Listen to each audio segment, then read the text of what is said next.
Hey, this is Tim Rogers in an undisclosed location. Just wanted to test out my new computer. Hopefully, the syncing of the voice and the actual movements are good with this new laptop. Yeah, if you have a Apple Intel, man, you're probably not going to be able to do this type of stuff. But I want to talk about some items. We have various rumors that have gone about, such as, not just rumors, but various scenarios where people talk about things like the lineup and things like that, and who's going to be the shortstop with, to be honest, it does not look like Trey Turner is going to be coming back, in my opinion. It just doesn't look good. I'm trying to pull up some stuff here. Oops. Again, kind of this is on the fly here with playing with some things. Browser, blah, blah, blah, image, media source scene. Let's see. About a screen capture, maybe? Let's try that. Yeah, that's not going to work. Let's see. What I want to do is throw some stuff up on the screen from my web page. Browser, color source, image. I guess it might be a media source. Let's see. Just interesting things. Nope, that is not it. So we hear things about what's going on in the free agency, and we don't hear much about Trey Turner at all, to be honest with you. Coming back to the Dodgers, who knows? I mean, Friedman always works in mysterious ways, and so we'll see what he may pull up this time. Oh gosh darn it. I wish I could show you this, but I guess it's not going to happen. But I have some tweets that I'm just going to go off of and take a look at some history there. Let's see. So the first one was, Dodgers Nation put out a poll about how will the Dodgers lineup look like, and I responded with basically what they have right now. Nothing else. No one else. No, even Justin Turner or Bellinger, guys that are out there. So I had batting first, Mookie in right field, Freddie batting second and first, Will Smith at catcher, batting third. Batting fourth right now, Muncy at third. I have Miguel Vargas, the rookie, in left field, batting fifth. In sixth, I have Michael Busch at DH. At seventh, I have Gavin Lux at second base. In eighth, I have James Outman in center field. And batting ninth, which we'll talk about a little more, Jacob Amaya at shortstop. And so it's a heavy rookie, youngin' class, group there. But that's on purpose. If they're not going to go out and sign other people, then why not? Let's go do this. If they choose not to, that's fine. They can go do that. But why not at least think about getting those guys in there? I know there's no Chris Taylor in there. He's the utility guy. This guy should not be, in my opinion, should not be starting. He should be playing all over the place, but playing a lot if he's healthy. If he's not healthy, like he was at the end of last year, he shouldn't be even close to the field. He's just not that. He's not that productive when he's on the field. And by the way, sorry for the lighting. I'm in a, like I said, undisclosed location. What about Outman? And to be honest, there's people that have had some good information about him. I just heard Jeff Snyder was it this morning or yesterday morning on the Locked On Dodgers podcast had some good information about Outman. People ask, where did he come from? And one of the things about Outman that even Jeff didn't quite cover, but he was close to it, and Jeff does a great job and knows a heck of a lot about baseball. Absolutely, more than me. I'm going to admit that. Just I'm honest. But I know a lot about Outman. And one of the things about James is he was drafted in 2018. He came out of nowhere. He wasn't a top-rated guy at all. The Dodgers drafted him in the 7th round, which is way higher than expected. And what he did, as soon as he got there, the Dodgers took apart his swing. He was drafted based on his athletic ability. The guy's an amazing athlete. You've seen it on display. He's very fast. He's got power. He can throw the ball. He's very athletic out there. You see him catch, the way acrobatic catches. But he really struggled to hit. And so the Dodgers totally revamped his swing before really his first at-bat. And he started out like, I'm going to say the 0 for 30, 1 for 30 or something like that at Ogden. I think it was Ogden, yeah. And so really struggled. And then came along. I did talk to his batting coach in 2019, who was working with Rancho, Dustin Kelly. And he had nothing but good things to say about James and about the progress he was making. But of course, 2019, he struggled at low A, and that was at Great Lakes at the time. 2020, he would have been at Rancho, but we lost 2020 for reasons.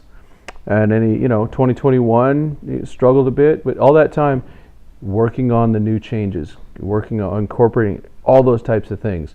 Taking a lifetime of old habits and making them new habits, and has turned into now a pretty good prospect. And Jeff did point out, his strikeout rate still is terrible. I mean, it was as higher, I guess, than Cody Bellinger's was in 2022. And and Jeff thinks that, and he might be right. Statistically, he thinks Bellinger will probably have a better year than Outman, and that's possible. However, James is going to do it for a lot less. Straight up, he's going to do it for a lot less money, and so it's a better value. I actually believe in James a bit more than probably most do. Okay, I have a little bias. He's one of the first guys I ever interviewed, and he's a really nice guy. I mean, top notch. At spring training, he was him and Pepio were the king of autograph givers, and Devin Mantle's up there too on the major league, when they played on the major league side.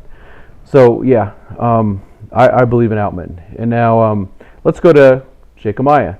So I posted a picture that said my shortstop in 2023, and it was a picture from Amaya with the Quakes in 2019. Cheers to everyone. And so I put that up there, knowing it's get a little bit of a blowback, and it's fine. I actually like him at the shortstop, and giving him at least a chance. I'm not saying they're not going to go sign someone. They could always go sign someone else, and this is all moot. But I really like Gavin Lux at second. I think he's done a good job defensively there. I don't want to mess with Gavin Lux. I think Gavin's a good second baseman. I think he should have been an all-star over Cronenworth where the midseason was at, and he did get hurt at the end of the year and struggled like so many Dodgers. But I like him at second, and so that's why I want to go with Amaya at short. And that's why I penciled in Bush at DH. That doesn't mean that Bush can't play some second base, and who knows, maybe he'll play some outfield. I doubt it, but who knows. And then getting Taylor and getting Vargas in there. The Dodgers just did put Michael Bush on the 40-man roster. We covered that in our Dodgers Prospects podcast, our latest one that we published yesterday. So please go take a look at that. It's Dodgers Prospect Podcast, or as I've been calling it, the DPP show. And then also Casey, my compadre with DPP, on his Dodgers Daily has a great breakdown about Michael Bush, and even talking to a former coach of his from summer ball, during the college season. So recommend going to both of those and getting some more details about Michael Bush. Bottom line is both Casey and I believe in his hitting, his versatility as a hitter. I'll put him at DH for now. not going to worry about his position. He needs to hit. Same with Vargas. I'm putting Vargas out there in left. Give him a full spring training. Who knows what's going to happen? Maybe something happens good with him in left field because he is athletic. He's a good player. He's a good overall athlete, and his speed's underrated. If he's got the arm for third base, he's got the arm for left field. Or maybe he could go to third base eventually. Depends on what the Dodgers do. Muncy at third is my choice for now. Those could change, of course. So really, I got 4 rookies in the starting lineup, and I kind of like that myself. I like it a lot. Of course, as a prospect hugger, it sounds good. Is it reality? Probably not. But I'm hoping that the Dodgers end up giving those guys a shot. If they go and I'm just going to throw a name out there. If they sign Aaron Judge, of course Aaron Judge is going to play. If they're going to sign Xander Bogaerts, Trey Turner, Carlos Correa, or bring back Justin Turner, they're going to all take playing time from those guys, obviously. Hopefully, if they do re-sign Justin, he doesn't take too much playing time from these guys, because I think he'd be a great mentor to help pass on the love. Let's see, I had another topic I wanted to talk about. Oh yes, there was a couple rumors about bullpen guys. One that regretfully Tommy Kahnle, bad for us, is getting a lot of love from a lot of teams. Like they're showing 10 teams, whatever. And I would really like to bring him back. He brings in a different look. He's got that change up, and we did see, he wasn't quite up to snuff in game 4 of the NLDS, but he'd been really good, and I think he is a really good pitcher. It was a back-to-back for him, which he's coming off injury. I know I'm making excuses, but I again, another guy I really think is good and would be a good difference maker to have when you go, okay, I got Vesia, or Alex Vesia, I got Evan Phillips, I got Ian Almonte, and some other guys that we're just getting different looks, and so he's with his pitch mix, it's different. So I really like having him in there. And then Alex Reyes is available, former stud pitcher with the Cardinals, who's gone through injuries and trying to recover from his injuries. Just the command is not there, the control in general is just not there. But he's kind of a why not. Put him in the pitching lab, get him with the great Mark Pryor, and let him go, let him do his thing. Rob Hill, Connor McGinnis, all those guys. They can do magic with him, possibly. No guarantees, but I'm sure there's going to be other teams that are in on him too, and there should be. So that's kind of the over bullpen. I do like the overall bullpen at the moment. It's not bad going into the off season. So I think there's some good weapons, but if you can make it better and get some more numbers, might as well. You can never, just the injuries last year devastated the bullpen. By the end of the year, they'd had so many guys that had been out trying to recover from this, that, and whether it's guys from Tommy John or just injuries that they sustained during the season. And they, in the playoffs, going back to back, they struggled. And some of that can be blind. I make the excuse of injury on some of those things, but that's me. That's the bullpen. Now, so the big one. There's been a lot of back and forth, because the rumor was the Dodgers met via Zoom with Justin Verlander today. 40-year-old Justin Verlander. His age scares me. His, Astros affiliations are there. He was on the 2017 team that cheated. And I know he's starting pitcher, but they still had parts of it. They might have been in the bullpen flashing signs. Who knows what's been, but they all knew what was going on. So there's him, and he's coming off a Cy Young Award, but he is 40 years old. Coming off Tommy John, maybe he's a Nolan Ryan. Maybe he's got another 3 or 4 years. And then the other option from a right-hander perspective is Jacob deGrom, who, when he pitches, is probably the best pitcher in baseball when he pitches. The number of appearances and innings are just terribly low. And however, unlike Verlander, there's no draft picks attached. With deGrom, there are, and I'm kind of getting tired of losing the picks and the bonus, the bonuses for the draftees going down. So I'd like to see him keep the pick, but if they decide that they're going to go with deGrom, they know better than we do. But still, there's nothing wrong with having an opinion. I go back and forth. I got real smart guys like Mike Whitman saying go Verlander. I got Doug McCain saying go deGrom. So in my opinion, you can't lose with those. At the same time, if we get neither of them, we still have some really good pitchers and some young ones. The health is an issue, and we have talked about that on the podcast. The first podcast a week and a half ago of the new off season with Dodgers Prospects podcast. We talked about Michael Grove, Ryan Pepio, Bobby Miller, and Gavin Stone being ready or close to ready and deserving of a spot in the rotation. If you look at the arms coming back, we have hope. Clayton Kershaw, it's going to happen, but he's year to year. Julio Reyes, of course, is our ace coming back, but the problem with him is that he is a free agent after 2023, and his agent is Scott Boras, and we saw some things about that. Hey, there we go. Hey, there's Austin. Hey, Austin. With Urias going with Boras, and there's an article put out. It was I think it was Fabian wrote about that.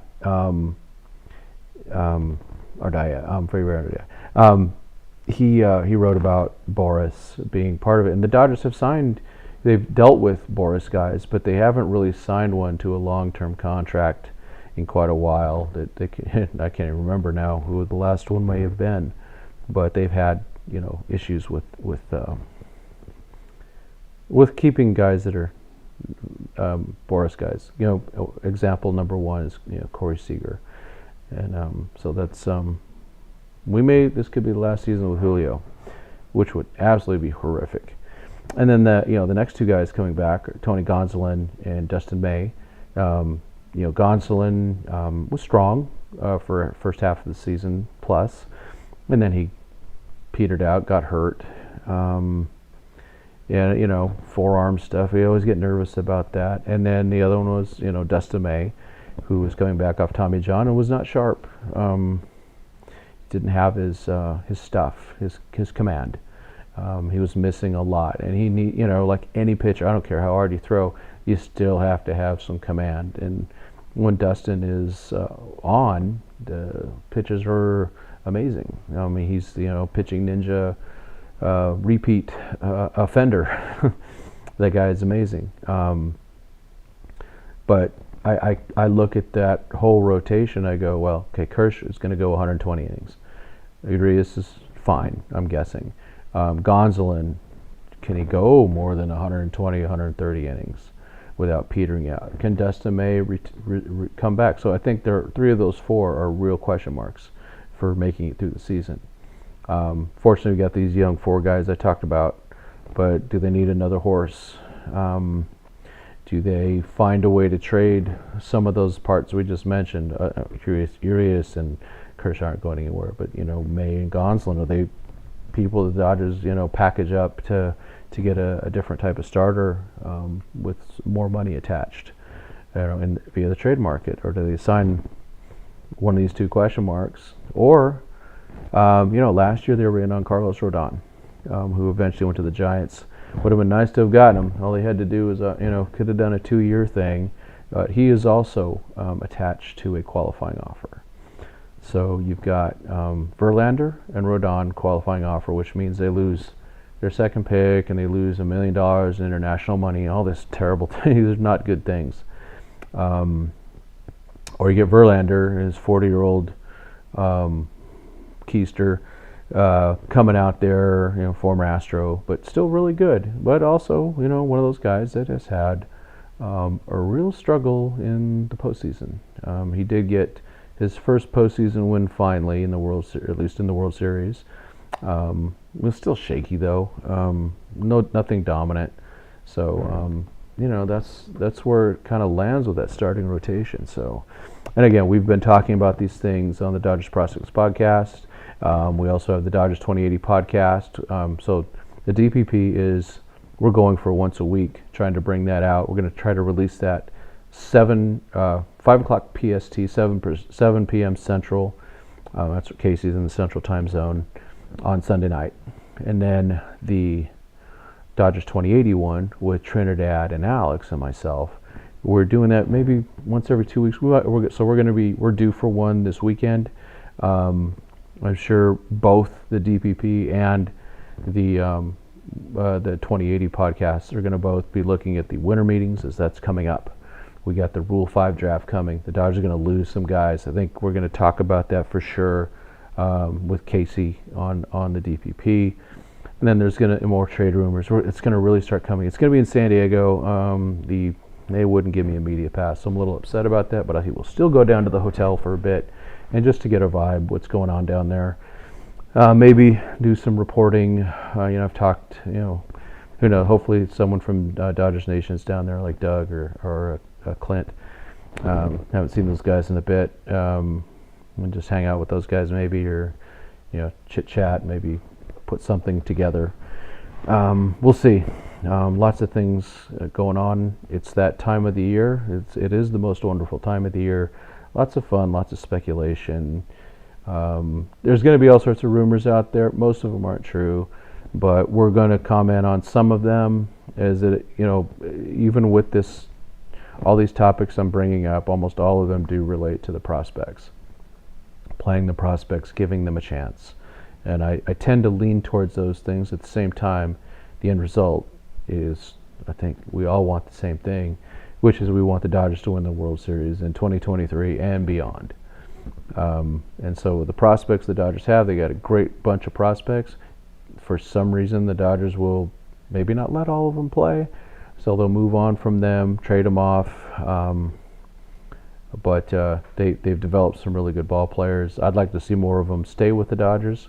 I'm getting a little bit tired of not having as many homegrown players on the roster. 2020 World Series team had a 28-man roster in the World Series. 14 of them were homegrown. That's how it's done.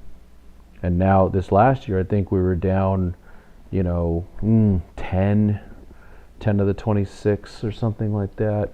So kind of dropping down. The starting lineup is less homegrown. It's good to get players like Mookie Betts and Freddie Freeman. I'd love to have, love those guys. They're two of my favorite players and two of my favorite to watch. But I do think that, a player like Miguel Vargas, Michael Busch, James Outman, Jacob Amaya, Andy Paez is coming, Bobby Miller, Ryan Pepio, Gavin Stone. You guys got to see that guy. Michael Grove. These guys are good. I mean, we still have Andre Jackson. I think he did lose. He may have lost his rookie status. But these are all really exciting players. And they'll have various levels of success. It would be a miracle if they were all even regulars, let alone all-stars. But I can see a couple of these guys being all-stars, and I could see a few of these guys being either starting players on the diamond or in the rotation. So they're loaded. It's a matter of which ones are going to rise to the top, which ones are going to get the opportunity. You can't rise to the top without the opportunity. Hopefully, guys like any of these guys, they force the issue. If you recall 2017, the Dodgers were only bringing up Bellinger for a little bit. The intent was not to keep him up. He forced his way to stay. And those are things that need to happen. 2016, Andrew Toles kind of did the same thing. He ended up forcing his way, staying on the team. In 2016, the Dodgers gave the starting shortstop job to Corey Seager. He kind of earned it by the end of the year, 2015 anyway, pretty much. So, but he was kind of more given to him, and Jock Peterson in 2015 was pretty much given the center field job when they traded Matt Kemp. But yeah, I'd like to see them go, we're going to start somebody, Miguel Vargas, or at least they're going to go into spring training with an equal chance. I don't want to see a guy, anyone other than Will Smith, Mookie Betts, Freddie Freeman, and probably Gavin Lux, locking into a starting position. And Lux, because he could go to shortstop if they want to do that. But in my opinion, Lux is second base, and Muncy's at third, and Muncy's in the lineup, DH or third base, or maybe he's second with Lux at short. But those 5 guys are locks, in my opinion. But then you go Bush. So that's 5. You got 4 more to go. Bush, Vargas, Amaya, Outman. Let them play. Let them compete. Put them on equal ground with Chris Taylor. Based on what we said in the last 2 years in the playoffs, none of those guys deserve to be automatically considered starters, in my opinion. They should be earning a position, earn the playing time. No more of this, that's my guy. Justin Turner and Chris Taylor had no business being in the lineup in the playoffs. They were injured. They had not proven they were productive yet, so they shouldn't have been in the lineup. Probably not even on the roster. They just weren't healthy. So none of this automatic stuff anymore. It's my guys and all that stuff. Let's give these guys a chance, and I think it'll pay off for the Dodgers. If some of the players don't work out, that's what you trade for. You've got plenty of prospects. If you need to make a trade, hopefully they don't, but there's a lot of talent coming. So it's exciting. Again, from my undisclosed location, this is Tim Rogers with Dodgers 2080. Appreciate everyone that tunes in, looks at the website, checks out the Instagram. So with this stuff, please like, share, subscribe, all those good things. I appreciate it. And we'll be back at you with something probably this weekend or early next week with Alex and Trinidad, but definitely before the heart of the winter meetings get started. All right, have a good one, and we will talk to you soon. Bye-bye.